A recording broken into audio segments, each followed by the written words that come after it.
거창하게 조금 트렌드 뭐 탑 8이라고 표현하긴 했지만 뭐 좀 탑 10, 탑 8 이렇게 표현을 해야 조금 이해하기 좀 쉬울 것 같아서 정리했습니다만 뭐 어떤 주제를 가지고 좀 말씀을 드릴지를 간단하게 나열을 해봤는데요. 첫 번째는 디지털 아카이브, 두 번째는 디지털 정보 보안, 그리고 세 번째는 클라우드 기반 조직 운영의 디지털 전환, 그리고 네 번째는 온라인 협업 도구 기반의 업무 효율성을 강화, 그리고 다섯 번째는 슈퍼 콘텐츠, 온라인 홍보 트렌드에 관련된 슈퍼 콘텐츠, 그리고 여섯 번째는 비대면 활동의 확대, 그리고 메타버스, 그리고 일곱 번째는 NFT, 요즘 뭐 대체 불가 토큰이라고 하는데 그 부분에 대해서도 다뤄볼 것이고요. 그리고 마지막으로는 데이터의 수집과 활용에 대해서 말씀드리려고 합니다. 이런 순서로 진행될 거여서 그런 것들 이해하시고 같이 편안하게 들어주시면 감사하겠습니다. 네, 뭐 정치적인 이런 거 다 떠나서요. 제가 이제 곧 얼마 있으면은 중요한 대통령 선거가 있죠. 뭐 좋은 이제 대통령을 뽑기 위해서 다 이제 최선의 선택을 하시리라 생각이 드는데요. 뭐 제가 좀 재밌게 봤던 것들은 이제 대통령 선거가 되면 이게 국가 단위, 그러니까 대통령을 뽑는 선거다 보니까 정말 다양한 주제의 정책들이 어마어마하게 쏟아지더라고요. 근데 정말 막 물론 이제 언론 매체나 이런 걸 통해서 많이 전달되는 것들도 있는데 사실 이제 유권자 입장에서 보면 물론 이제 각 집으로 전달되는 공보문이나 이런 걸 살펴볼 수도 있지만 또 그걸 살펴보다 보면 아주 아마 지면이 좀 한계가 좀 있다 보니까 아주 상세한 그런 내용을 좀 보기가 좀 어려운 점들이 있어요. 이거는 어떤 내용인지 관심 있게 좀 보고 싶어도 이제 좀 그런 걸 지면상으로 찾아보기 어려운 이런 점들이 있는데 저 최근에 좀 재밌게 봤던 것 중에 하나가 각 대통령 후보들이 그런 이제 공약에 대한 자료들을 다양한 뭐 각각의 형태로 이제 잘 아카이빙을 해서 이제 제공을 해주고 있더라고요.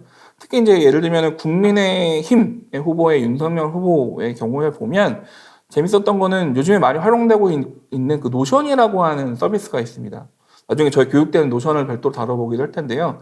노션이 그냥 간단한 업무 협업 도구로도 사용되고 있기도 하지만 또 자체적으로 데이터베이스를 그 안에 구축할 수도 있어서 어떤 자료들을 아카이빙 해놓는데도 되게 유용한 그런 서비스이기도 한데 윤석열 그 후보의 어떤 여기 보면 공약 위키라고 해서 이거를 노션으로 사이트를 구축을 해놨더라고요. 그래서 이제 들어가서 보면은 이제 각 정책에 대한 이런 내용들을 하나하나 확인할 수 있는 그런 자료를 제공해주고 있습니다.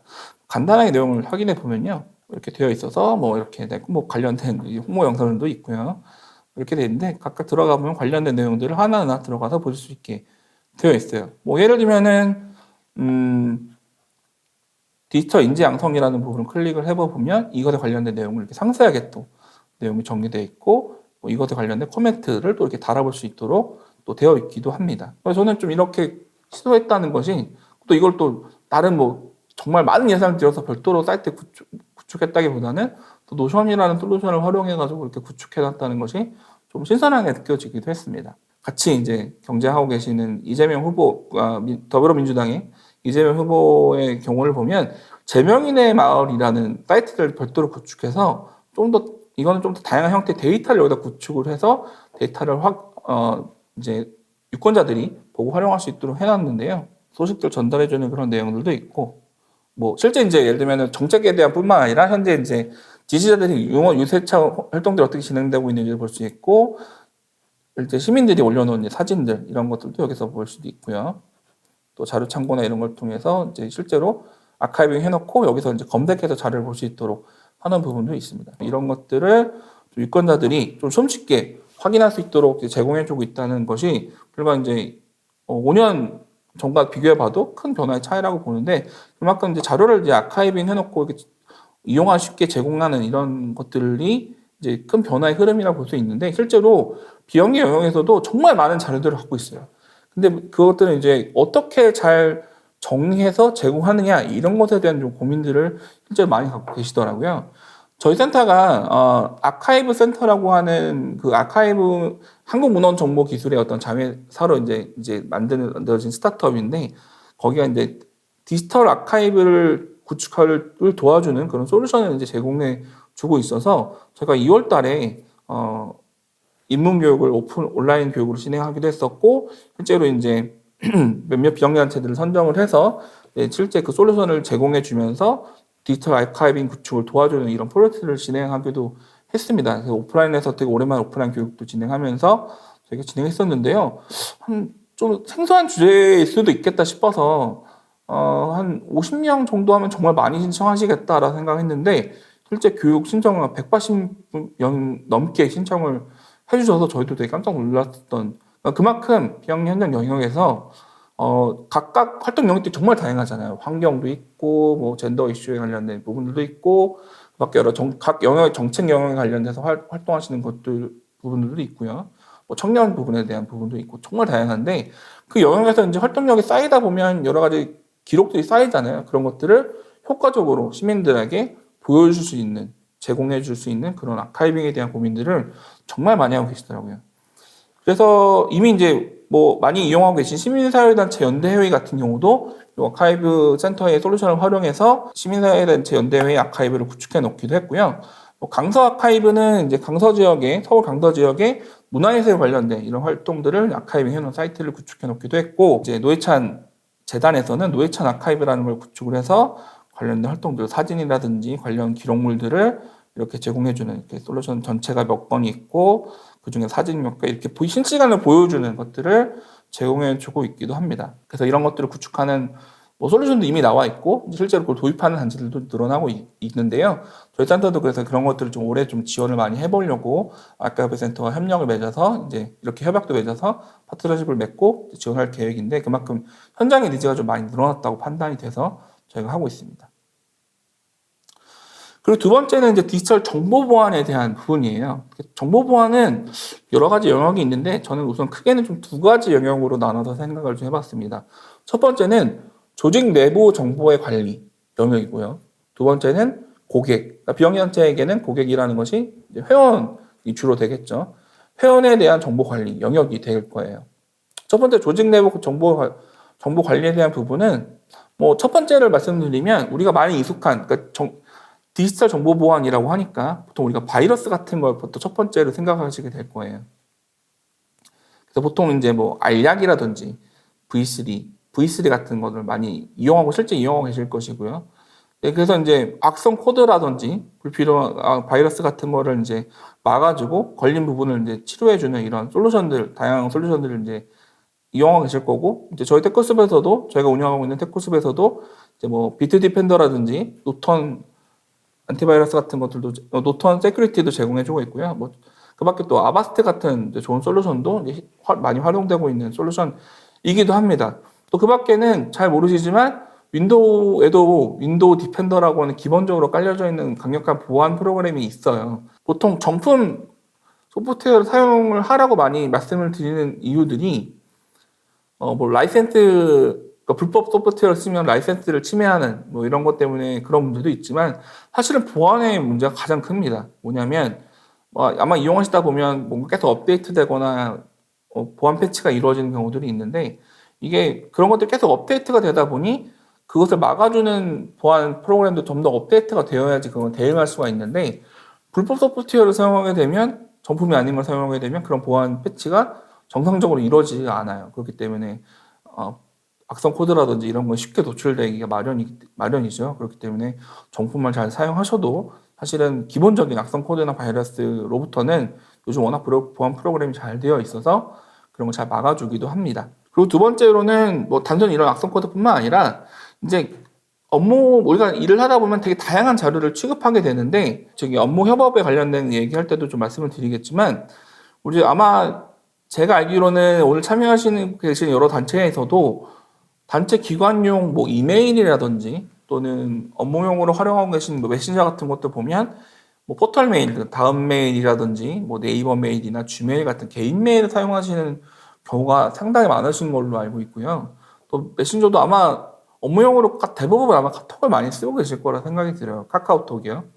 이게 물론 기능적으로 뭐가 떨어지거나 이런 것들은 아니지만 개인용으로 사용되는 것이기 때문에 업무적인 것들을 하다 보면 중요한 자료들이 자칫 외부로 유출되거나 또는 활동가 일하시던 분이 이제 만약에 그만두셨어요.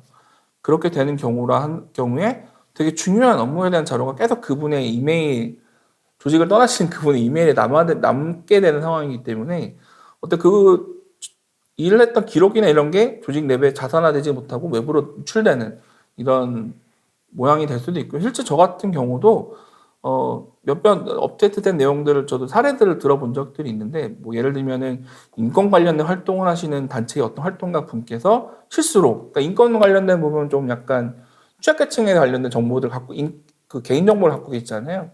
그 정보를 이제 휴대폰에서 이제 업무용으로 카톡을 쓰시다가 그걸 받았는데 그걸 어디로 전달하는 과정에도 실수로 다른 단톡방으로 그걸 전달하신 경우가 있었거든요. 네, 물론 이제 나중에 처리를 잘해서 크게 문제는 없었으나, 이게 이제 만약에 문제가 생기게 되면 단순 뭐 바이러스 걸려서 뭐 컴퓨터를 못 쓰기 이런 문제가 아니라 되게 심각한 개인정보 침해 문제로도 연결될 수 있는 그런 문제를 갖고 있기도 합니다. 그래서 그런 부분에서 이제 정품 소프트웨어 사용이라든지 그런 거 일을 하는 과정에서 발생할 수 있는 그런 문제를 막아주기 위한 업무용 솔루션을 활용하는 것을 통해서 좀 보완을 할 수가 있고요. 뭐 좀 다른 얘기긴 하지만 혹시 제가 최근에 받았던 그 메시지의 어떤 캡처 화면이에요. 대한항공 60주년 기념 선물이라고 해서 이렇게 메시지 갑자기 뚝 페이스북에 전달이 됐는데, 이런 것들을 이제 함부로 클릭하시게 되면 낭패를 겪을 수 있죠. 제가 사용하는 계정들이 다 이제 다 뒤집어져서 뭐 소위 말해 해킹을 당해서 문제가 생기는 경우들도 많이 있는데요. 이런 걸 보면 되게 무의식적으로 그냥 클릭하시게 되는 경우들이 있는데, 요거 잘 살펴보시면 밑에 보면 링크가 보면 좀 이상해요. 대한항공인데 뭐 코리안에어 이렇게 된 게 아니라 뭐 전혀 뭐 말도 안 되는 그런 걸로 되어 있죠.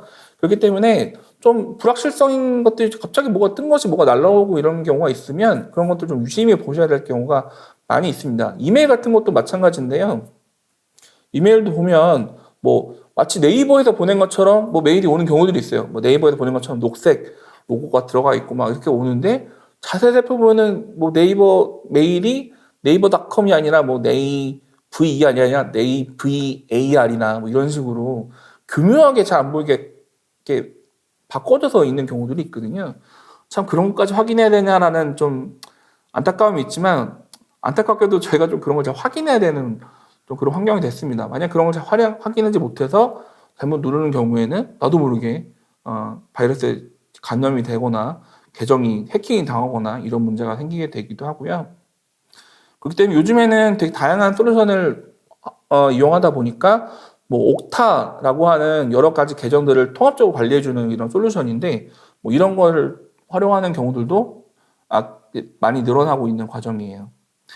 또 무엇보다 저는 요즘에 특히나 비영리단체들에게 많이 좀 염려되는 지점이 바로 그 랜섬웨어 문제입니다. 최근에 실제로 뭐 말씀을 드리면 누구나 알만한 그런 그 큰 이제 대형 단체들도 최근에 무슨 용도를 통해서 감염됐는지도 모르고 랜섬웨어에 걸리셔가지고 근데 랜섬웨어는 걸리면 해결 방법이 없어요. 네. 그러니까 해결할 수 있는 방법은 그 랜섬웨어라는 거는 해커가 들어와서 다 자료를 막아버리는 상황인 거거든요. 그러니까 뭐 되게 중요한 업무 자료나 이런 것들이 컴퓨터에 있으면 아무것도 사용할 수가 없는 거예요. 누구도 이걸 해결을 할 수가 없습니다. 그거를 그렇게 만든 당사자만 해결해 줄 수 있는데, 보통 그런 것들이 이제 해커랑 논의가 되냐면, 해커들이 이제 돈을 요구합니다. 근데 돈을 현금을 요구하는 것이 아니라 요즘 비트코인 같은 것도 요구를 해요. 그러니까 이제 뭐 자기 정보가 노출되면 자기가 안 되니까 뭐 그래서 뭐 500만 원이나 뭐 1000만 원 뭐 이렇게 진짜 어마어마한 금액을 요구하기도 합니다. 그나마 비영리단체들한테 그런 직거래를 했을 때는 좀 양심적으로 좀 덜 부르는 경우도 있다고 하는데, 문제는 어쨌든 자료는 살려야 되니까 돈을 어떻게든 전달해줬는데, 그게 전달해줬다 하더라도 해결이 될지 안 될지는 장담을 할 수가 없어요. 그러니까 그래 돈 받았으니까 내가 풀어줄게라고 풀어주면 정말 그나마 다행인 건데, 그냥 그 사람이 돈을 받고서는 잠적을 해버리면 정말 해결할 방법을 정말 찾을 수가 없는 거예요. 그렇기 때문에 랜섬웨어는 좀 미연에 많이 방지를 해야 되는데, 아까 말씀드렸던 정보물을 쓰거나 또 애매한 것들을 클릭하지 않는 기본적인 것들만 점검만 하셔도 좀 애매하게 랜섬웨어 걸릴 수 있는 방법들은 좀 미연에 방지를 할 수 있는 방법들이 있거든요. 여기 저도 이제 인터넷 자료를 찾다 보다가 아까 말씀드렸던 윈도우 디펜더를 활용을 해서 랜섬웨어를 차단하는 방법을 좀 옆에 기재해 놨었어요. 나중에 한번 이용하실 때 설정을 통해서 기본적인 설정을 좀 하셔서 기본적인 이제 보안상을 좀 높이는 작업을 해보셔도 좋을 것 같습니다. 그리고 중요한 자료들은 또 많이 백업도 해놓으셔야 되는 그런 부분도 이제 있는데 이런 것들은 나중에 저희가 이제 저희가 사업 컨설팅을 통해서도 이제 각각 이제 점검도 하고 그런 과정을 또 후속 프로그램을 또 운영할 텐데 그런 걸 통해서 각 단체들을 저희가 또 점검해 드리고 또 관련해서 뭐 좀 자문을 드리고 지원을 해드릴 예정입니다. 그래서 이런 정보 보안에 대한 관련도가 중심도가 높아지다 보니까 뭐 예를 들면 캐치CQ 같은 이런 기업들도 이런 스타트업들이 나와서 또 요즘엔 홈페이지 같은 것도 보면 이제 홈페이지에 회원 관리하는 정보들을 받게 되잖아요. 그런 것들에 대한 명확한 정책과 이런 기준이 또 있어야 되는데 사실은 그런 거 없이 그냥 정보를 받아두고 운영하는 경우들도 상당히 많거든요. 그래서 그런 것들 잡아주고 보완해주는 이런 캐치CQ 같은 기업들도 서비스가 이제 제공해주는 것도 있고요. 그리고 세 번째는 클라우드 기반의 조직 자원 구축입니다. 요즘에 아까 말씀드린 것처럼 요즘 모든 환경들이 디지털 환경이 되었고 디지털 기술 중심으로 빠르게 변화하고 있는데 그러다 보니까 기존의 많은 조직들의 어떤 자원들, 뭐 여러 가지 운영하고 있는 정보들이나 여러 가지 뭐 그밖에 여러 가지 에셋 그 재원들을 다 이제 디지털화 시켜서 이제 디지털 자료를 이제 관리를 하게 되다 보니 이것들 효율적으로 관리하기 위해서 이제 클라우드를 이용하게 되어 있는데요. 대표적으로 아마존 웹 서비스나 뭐 마이크로소프트 애저 같은 것들이 클라우드에서 가장 많이 활용되고 있고, 이제 뭐 예를 들면 홈페이지 호스팅부터 시작해서 여러 파일 서버라든지 여러 가지 목적으로 활용이 되고 있는 그런 클라우드 서비스입니다. 뭐 조금 다른 얘기지만, 뭐 쉽게 예시를 들자면, 최근에 있었던 되게 빅뉴스 중에 하나가 마이크로소프트가 뭐 스타크래프트나 뭐 디아블로 같은 되게 우리한테 되게 유명한 그런 게임들을 개발한 블리자드 게임사를 무려 80조 원이 넘는 금액으로 인수를 해버렸어요. 마이크로소프트는 물론 우리가 알고 있는 오피스나 이런 거를 제공하는 회사이기도 하지만 또 엑스박스라고 하는 게임기를 판매하기도 하고 게임 서비스 운영하고 있기도 한데 최근에 이제 엑스박스가 그런 게임기 판매뿐만 아니라 그냥 꼭 게임기가 없다 하더라도 자사의 어떤 그런 클라우드 게임 서비스를 구독해서 이용을 하면 어디서든 접속해서 게임을 즐길 수 있도록 그런 게임 패스라고 하는 서비스를 시작을 했어요.